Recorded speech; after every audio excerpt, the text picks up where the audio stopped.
Guten Morgen aus Barcelona. Hi and hello to everyone. Ich denke, das ist der perfekte Ort, um das Video zu starten. Heute ist mein Geburtstag. Ich bin in Barcelona und ich habe einfach das perfekte Hotel. Stopp! Wie sind wir eigentlich nach Barcelona gekommen? Nochmal kurz zurückgespielt. Angefangen hat's damit, dass wir wieder einmal zu spät am Flughafen waren. Geflogen sind wir dieses Mal von Wien, billige Flugtickets und wir sind das Theater in Deutschland einfach leid. Ganz kurz zusammengefasst. Was benötigt man zur Einreise nach Spanien? Einen negativen PCR- oder TMA-Test, nicht älter als 72 Stunden und den QR-Code der Online-Einreiseregistrierung von Spanien. Die Einreiseregistrierung haben wir, chaotisch wie immer, erst am Weg zum Flughafen ausgefüllt. Im Hotel angekommen waren wir mal kurz geschockt, wie neu, stilvoll und schön die Unterkunft ist. Rückblickend können wir euch dieses Hotel absolut empfehlen. Wir sind immer noch absolut in love mit dem Rooftop des Hotels. Das war wirklich ein Hingucker. Nicht nur die schöne Anlage, sondern das Hotel liegt nämlich direkt neben dem Torre Akbar, den man beim Sonnenliegen beobachten kann. Ein Wahnsinn. Guten Morgen. Es ist Dienstag, wir sind gerade aufgewacht. Wir haben jetzt lecker Frühstück gehabt. Gestern den Geburtstag angenehm verbracht und jetzt geht's dann los in die Stadt und heute nehmen wir euch dann wirklich mit.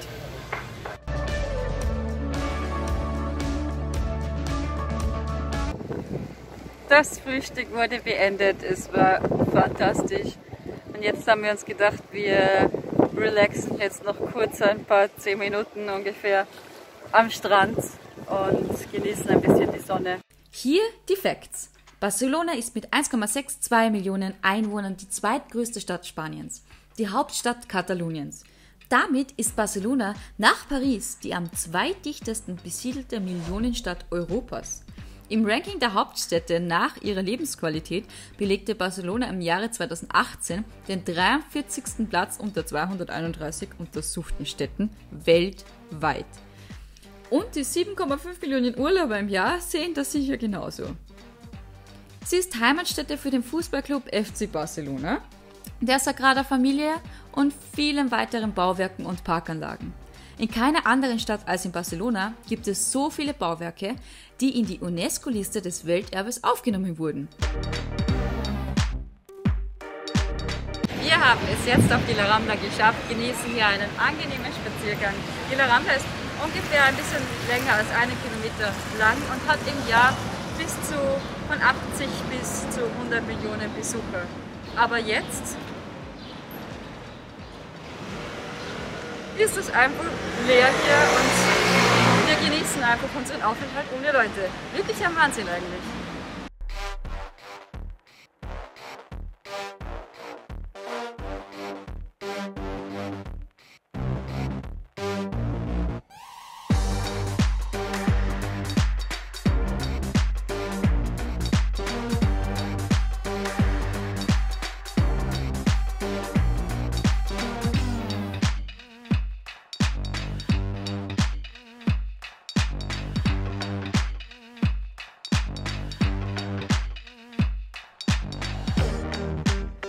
Eine unserer ersten Anlaufstellen war das gotische Viertel, der historische und geografische Stadtkern von Barcelona. Hier findet man von gotischen Kirchen und Gebäuden aus dem katalanischen Jugendstil so ziemlich alles. Das kombiniert mit den vielen engen und verwinkelten Gassen und zwischendurch hellen und offenen Plätzen und ganz vielen kleinen interessanten Geschäften macht die Erkundungstour perfekt. Wir sind jetzt auf dem Weg, um Wein zu probieren. Eines unserer Lieblingshobbys, vor allem im Urlaub. Ich denke, das mag so ziemlich jeder. Das ist relativ nahe zur La Rambla und dementsprechend wird unser Nachmittag ein bisschen fröhlicher verlaufen, würde ich mal sagen. Before we start drinking, just a few things about wine production here in Spain. Yeah, we produce wine for around 3,000 years, so it's pretty much the same as most Mediterranean countries. Yeah. By now we're the third biggest producer in the world. Alright, so we're gonna try a Reserva Cava. Yeah. Oh, okay. So as we know, at least 15 months aging, but this one is actually aged 24 months.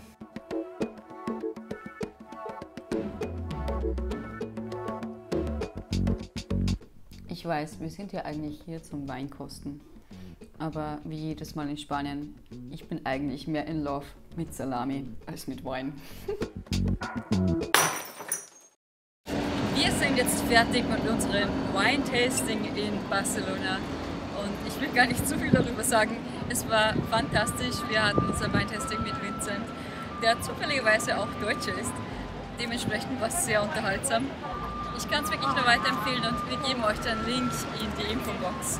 Falls jemand von euch dasselbe machen möchte in Barcelona, ist es wirklich, wirklich zu empfehlen. Und jetzt geht's nach Hause, weil, ja, naja, man muss nicht viel dazu sagen.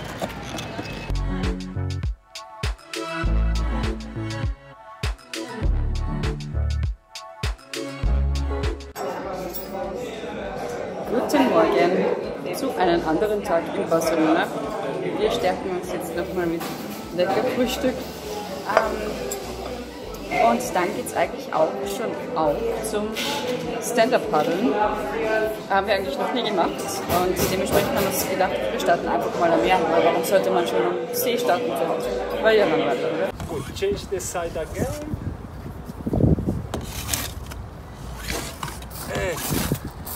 So bend your knees high. Good, and it's the same. High. 5-10 times each. Change the hands and the other side.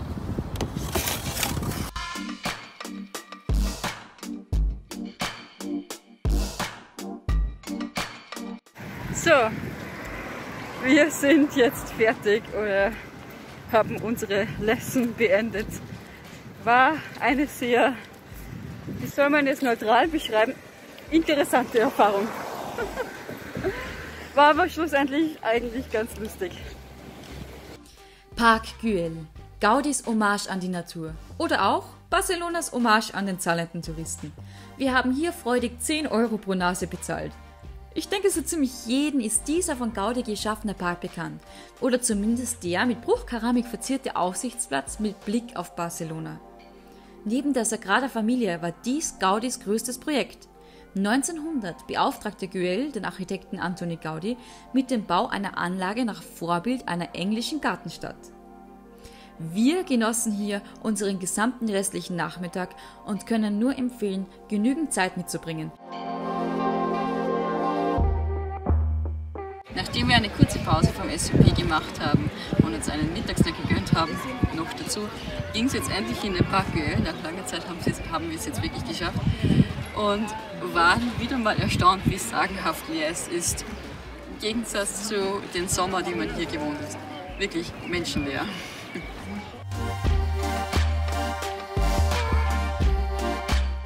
Die Markthalle, bestehend aus 86 Säulen und inspiriert von der altgriechischen Architektur, war sie ursprünglich als Marktplatz gedacht. Die Vorlage war hier der Tempel von Delphi. Die Halle stützt den Hauptblickfang des Parkes, die große Terrasse. Wir haben uns jetzt nochmal ganz spontan auf den Weg gemacht zum Mirador de Horta, weil wir noch diese eine spezielle Schaukel finden wollten und einfach mal kurz sehen wollten, ob das mit dem Bus möglich ist zum Erreichen. Sollte es anscheinend sein, dementsprechend mal sehen. Der Weg von der Stadt selbst ist ungefähr 40 Minuten, also gar nicht mal so kurz. Dementsprechend mal sehen, ob wir es finden. Wie bereits erwähnt, wir sind jetzt bei dem Bus ausgestiegen und gehen jetzt mal kurz ein bisschen Offroad darauf. Sind eigentlich nur 8 Minuten.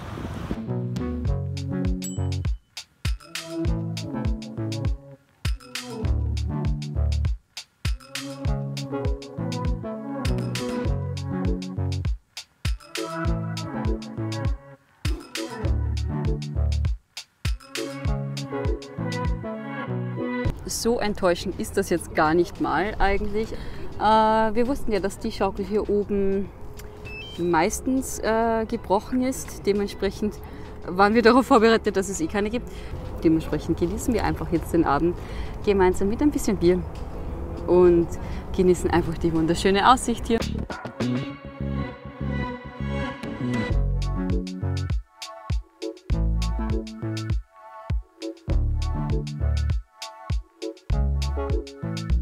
Okay, Kommando zurück.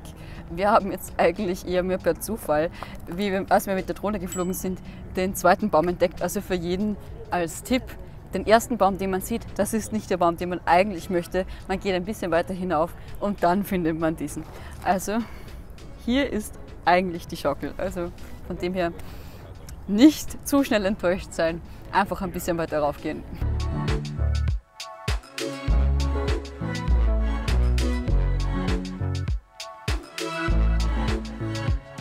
Wie man jetzt sieht, es ist bereits dunkel und wir sind gerade runtergekommen, haben jetzt gerade noch in den letzten Minuten den Bus erwischt. Also wir sind ein bisschen gelaufen, aber wir haben es jetzt doch geschafft. Und jetzt geht es in 30 Minuten zurück in die Stadt. Wir haben uns jetzt Frühstück bestellt und was eigentlich sehr lustig ist dabei, dass wir wirklich eine wiederverwendbare Tasche bekommen haben und das ist doch wirklich mal was Neues, oder? Also wirklich cool. Naja, wir sind so ein Video. Und nicht nur, dass das Essen in dieser Tasche geliefert wurde, sondern auch, dass der Kaffee in einem Glas geliefert wird. Also das ist wirklich mal cool. War jemand von euch schon mal Tango tanzen? Gut, wir nämlich auch nicht. Und dementsprechend wird das unsere Abendbeschäftigung heute werden. Wir sind jetzt auf dem Weg dazu, direkt im Stadtcenter. Und sind jetzt mal gespannt, wie blöd wir uns dabei anstellen werden. You use your arms to embrace. That's it. Okay? It's like to connect to each other. It's like here we are together taking care of each other. We are creating like an intimate space between us and we don't care what's going on outside. Yes?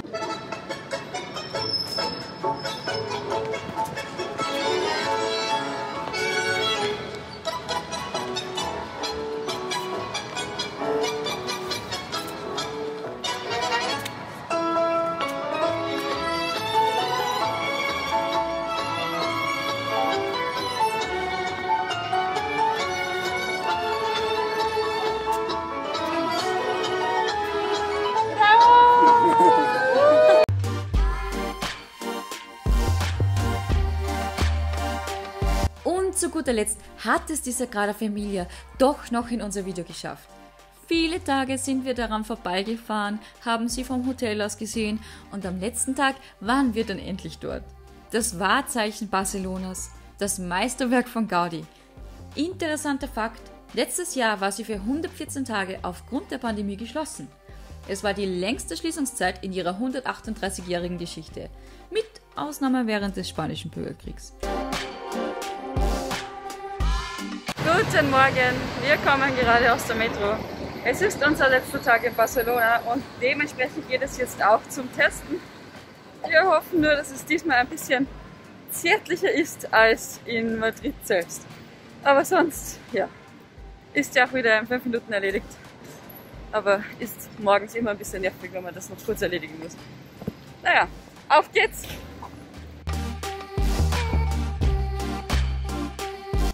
Wir sind jetzt getestet, wir haben jetzt ausgecheckt, sind jetzt noch am Strand und genießen ein bisschen das bewölkte Wetter. Dementsprechend geht es jetzt zurück in die Stadt gleich mal und dann auch zum Flughafen nach Hause. Und somit beenden wir auch unser Video hier.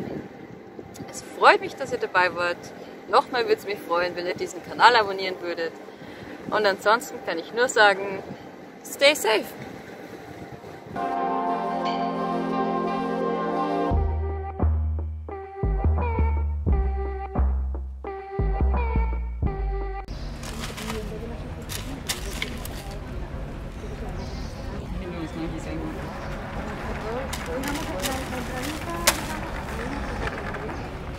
Me resultó acerca